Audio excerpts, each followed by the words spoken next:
Hi, time to do some more mixing together because this is Mix Together. Let's mix together. Yeah, yeah, yeah. Okay, so I'm just going to dive in. I don't know where we are. I don't know what I want to do. I have a sneaky suspicion, but let's just go. Let's just pick a random spot of the song. Let's go to verse 2. They tell us it's a zero-sum game. If I want it, then I've got to take it away. Take it away.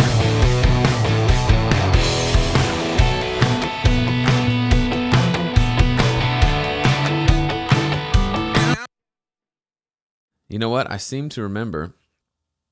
Please hold.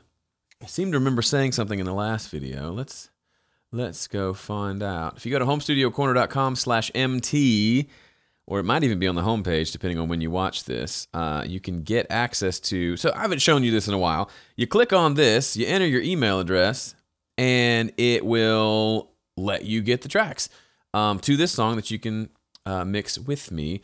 But also the playlist is here. Let me see last... Let's see what I said at the very end. Round of Mix Together, episode... Oh, that guy's so weird. What did I say at the end? There was something else. And so I may still revisit that some too. And if that's annoying for you, I get it. Mixing can be annoying for me too. But it's all to serve the mix and serve the song. And hopefully this video series to serve you and to give you some track. My courses, I think that'd be super cool. Or join Dueling Mixes or VIP or see you then. Serve you. And mixing can be... Done drums and bass. You should be done all over the place. Mixing can be annoying. homestudiocorner.com/M. All right, so never mind. I don't... This is a total waste of your time. I apologize. I think I mentioned at the end of the last episode a couple things that I want to address. One of them is I want to do something fun on the mix bus, something that I've changed since I even started doing this series, something that a little different that I do on the mix bus. I'll talk about that. But right now, the biggest thing that stands out to me is I'm still not happy with the vocal tone. They tell us it's a zero-sum game. So, a couple things. I recently worked on an EP with a female vocal, and I really wrestled. She's got a beautiful voice, but I wrestled with the sibilance in the upper mid-range and kind of came to the realization that the 2 to 4K range in a vocal is just awful for a lot of vocals. And one thing I started doing was putting the de-esser at the end of the chain instead of at the beginning because the compression changes how that works.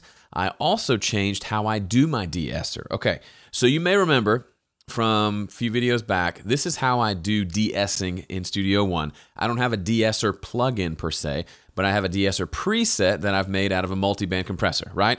So this band of the compressor, everything below 2K, isn't doing anything.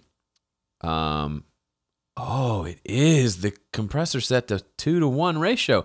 That's not good. Well, theoretically, it's not doing anything, and then I'm just compressing the upper frequencies. And it's not working the way I want it to work. So I've actually redone my preset. This de-esser Frankie is the latest edition of it. And so you can see it's changed a little bit. This lowest band, everything below 2K, is still being untouched. But, sorry if you can't see that as well. Let me put it over here. And then the upper band has now been split. So there's everything above 4K, and then there is the 2 to 4K range, which is where a lot of the grossness happens.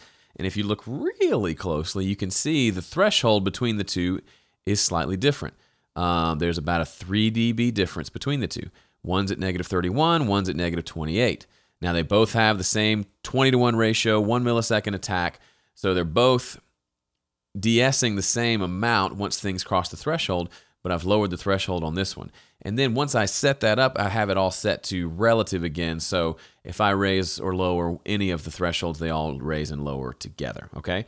So now that that's in place, let's see how that works on the vocal, putting it at the end of the chain and trying to tame that sibilance while still maintaining a nice bright vocal. They tell us it's a zero-sum game. If I want it, then I've got to take it away. Take it away. But the truth was always the same. If I want it, I've got to give it away. Give it away. Always looking over my shoulder, always looking up. Never see what's right in front of me.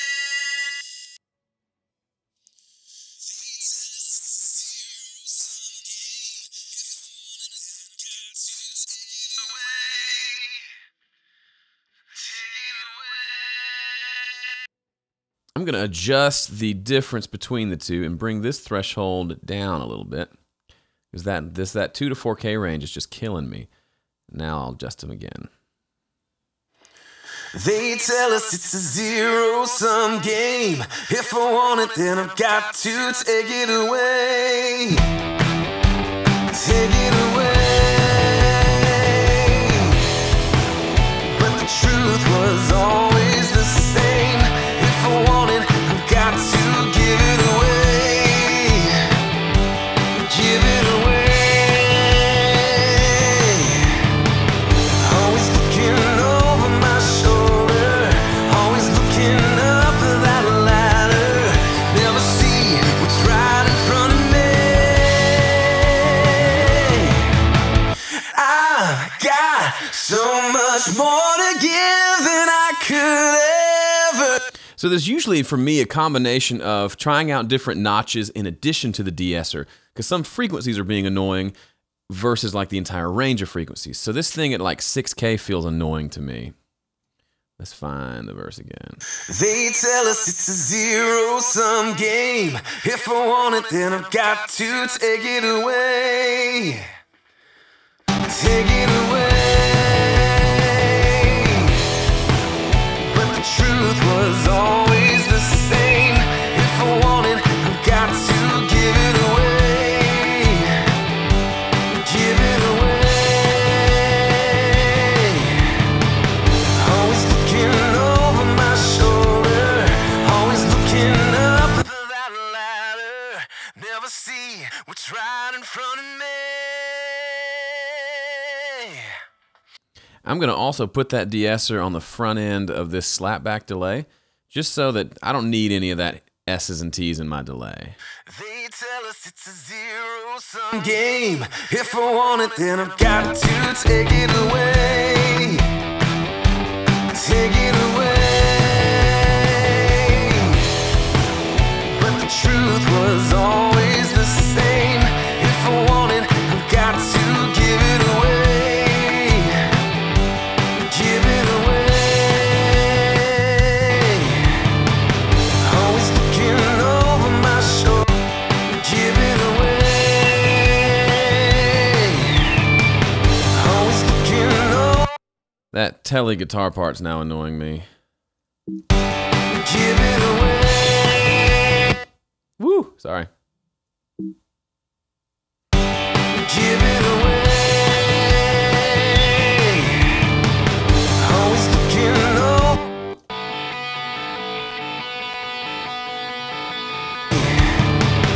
Always looking over my shoulder, always looking up that ladder. Never see what's right in front of me. I've got so much more to give than I could ever take. The vocal still is too sibilant for me. It's annoying the crap out of me. Give it away. Always looking over my shoulder, always looking up that ladder.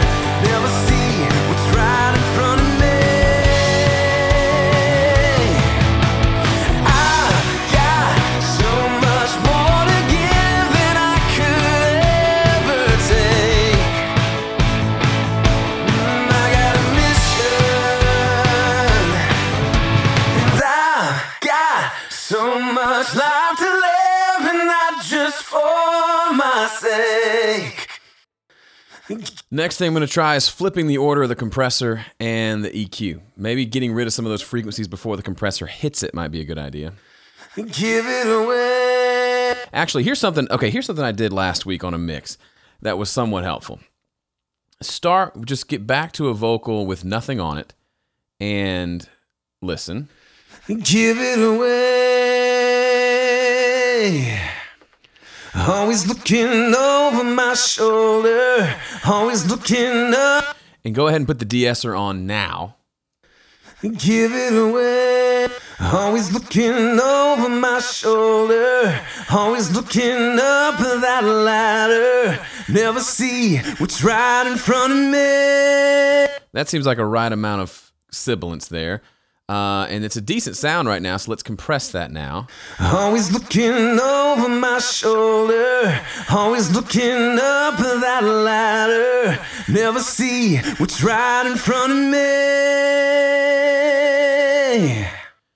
Now let's EQ, and I'll put the EQ after. I'll put after the compressor, before the de-esser. And I'm a poet and didn't know it. Always looking. Okay. I'm going to do something here. I'm going to get rid of this EQ and bring another one in. I think I've just kind of lost my reference on that. I've done too many movements. So I'm going to leave it there at disabled and bring in a new EQ and just start from there, okay? Always looking over my shoulder. Always looking up that ladder. Never see what's right in front of me. Always looking over my shoulder. Always looking up that ladder. Never see what's right in front of me.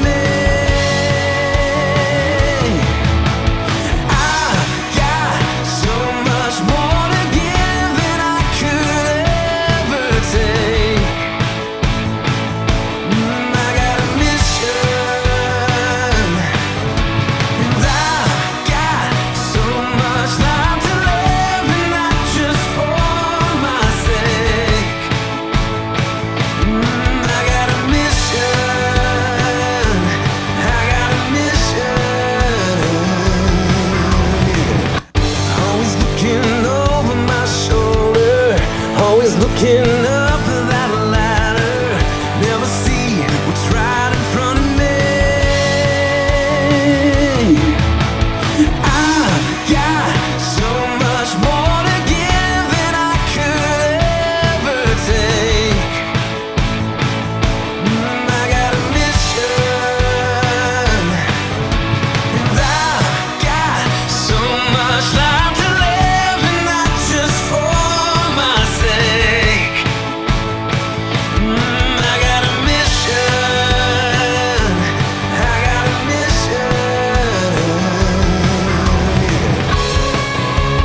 to live, and not just for my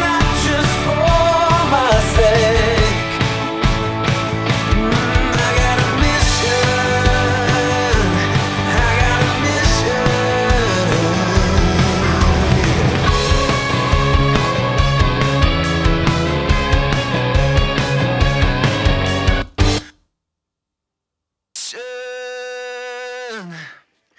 And I've got so much life to live, and not just for my sake. I got a mission. One thing that I probably should have addressed earlier, but I'm an idiot, is this distorted vocal that we have that doubles on the choruses. It's got a lot of upper frequencies on it that I think are causing some of the problems. Let's roll some of those off. And I've got so much life to live, and not just for my sake. There's our vocal tone. Now, I'll come back next week and say, well, I don't like that vocal tone. But right now, currently, right now at, what is it? A little before 11 o'clock on today, a.m., I'm digging that vocal tone. So one thing I did, if you find yourself with a vocal EQ that looks like this, where you've got a lot of big things happening, there's a good chance you went too far. And that's kind of what I think I did. So I moved back, and this one's a lot more smooth, okay? There's some big muddiness here, some mid-range buildup here, and a tiny little upper mid-range adjustment there, and that's it. When I had the de-esser right and the compressor right, because I like the the raw vocal tone is kind of cool. It helped me not to do too much with the vocal. And then obviously we talked about who's at fault, who's the problem, and a part of this harshness problem, and I can't believe I didn't think of this till now, was that distorted vocal, that double vocal that sounds cool and blends well, but we had too much high end there and it made it too bright. So always check other potential solutions to the problems you're having.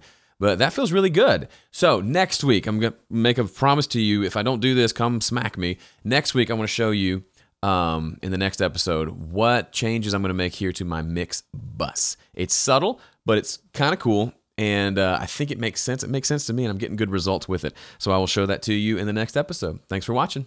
See ya.